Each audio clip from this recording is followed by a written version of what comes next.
जय गुरु जी, शुक्राना गुरु जी। संगत जी, आज हम अपनी दिव्य आभा बुक के 147 पेज नंबर पे हैं और ये जो सत्संग है वो है गोपाल सेठी अंकल का, जो कि दिल्ली से हैं। तो हम इनका सत्संग स्टार्ट करते हैं। मेरी पत्नी 18 वर्ष से रोगग्रस्त थी।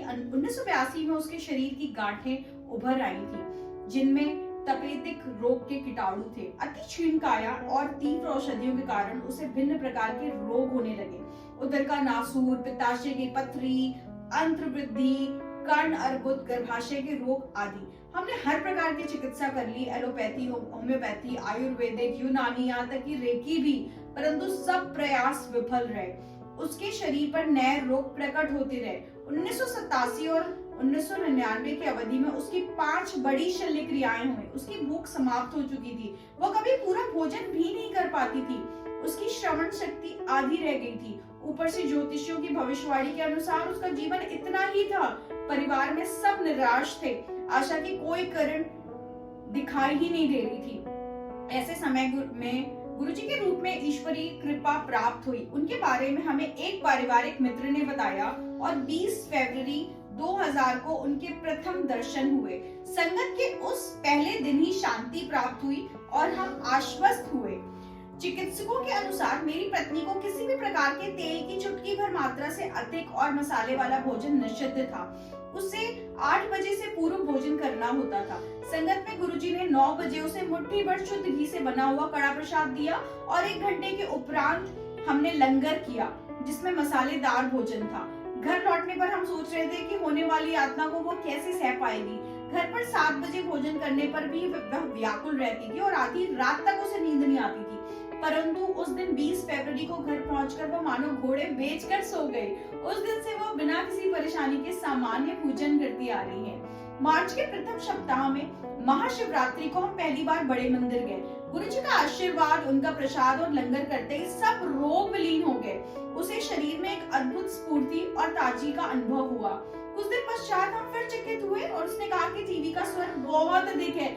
यह वही थी जिसने अपनी कमजोर श्रवण शक्ति के कारण फोन की घंटी भी सुनाई नहीं देती थी। 18 वर्ष की वेदना 18 दिन में समाप्त हो गई।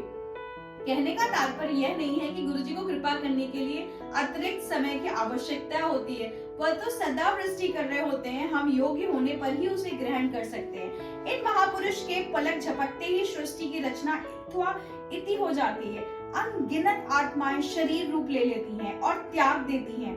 हम तो केवल इतना ही कह सकते हैं, तुम सम सर नहीं दयाल, मोहे सम सर पापी। मेरी पत्नी की दूसरी शल्य क्रिया के चिकित्सा के उपरांत मैंने उससे परिहास किया था कि वो अपने शरीर पर जिप लगवा ले, क्योंकि चिकित्सक सदा शल्य क्रिया का सुझाव देते रहते हैं। एक दिन संगत में जब मैं अपने संस्मरणों का वर्णन कर रहा था, गुरुजी ने मुझे यह भी बात बताने को कहा।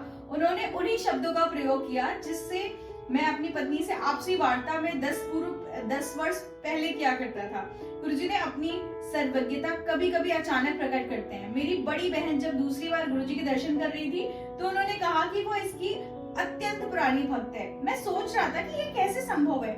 उसी समय मुझे आभास हुआ कि वो बचपन से शिव को पूजती रही है और प्रत्येक सोमवार को व्रत रखती आई है।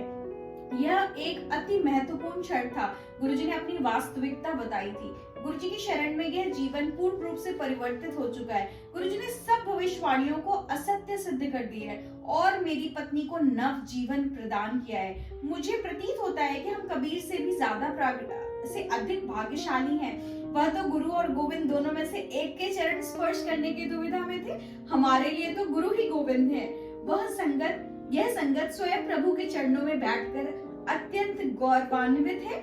यह सौभाग्य हमारा है कि वह हमें अपने दर्शन, कृपा, स्नेह, निर्देशन और लंगर करने का अवसर प्रदान कर रहे हैं। विनती है कि सबको उनके कलेशों और कष्टों से मुक्ति मिले। आइए हम सब मिलकर प्रार्थना करें। मेहरा वाले साइया राखी चढ़ना दे कोल, राखी चढ़ना दे कोल, सानू चढ़ना दे कोल। जय गुरु जी, शुक्राना गुरु जी। तो संगत जी, अभी जब मैं ये सत्संग पढ़ रही थी तो मेरे दिमाग में एक थॉट बार बार आ रहा था कि मतलब 18 साल से इमेजिन, मतलब 18 साल कितनी बड़ी ड्यूरेशन होती है और हमारे गुरुजी के प्रसाद में कितनी ज्यादा शक्ति होती है कि 18 दिन में उनकी सारी कितनी बड़ी बड़ी प्रॉब्लम, जिनको सुनाई भी नहीं देता था, जिनको फोन की घंटी जो कि कितनी स्लो होती है एज कंपैरिजन टू टीवी, और वो सारी चीजें सुनाई नहीं देती थी, बट मालिक की कृपा देखो कि उनके लिए बीमारियां, सबकी हेल्थ ब्लेस करना कितना मतलब चुटकी भर का काम है, और वो कैसे अपने लंगर प्रसाद में कितनी ज्यादा लोगों को ब्लेसिंग्स देते हैं कि कितनी बड़ी बड़ी बीमारियां, जिनको इतनी ज्यादा प्रॉब्लम होती है, उनके सिर्फ और सिर्फ प्यार से लंगर खाने में ही सारी चीजें वो पूरे आपकी हेल्थ को ब्लेस कर देते हैं। तो संगत जी, हम सब बहुत लकी हैं क्योंकि आज की डेट में हम अपने गुरु के चरणों में हैं, और हमने कोई ऐसी तपस्या नहीं की है जैसे सालों पहले लोग कितनी कड़ी कड़ी तपस्या करते थे, तब भगवान उनके सामने आते थे।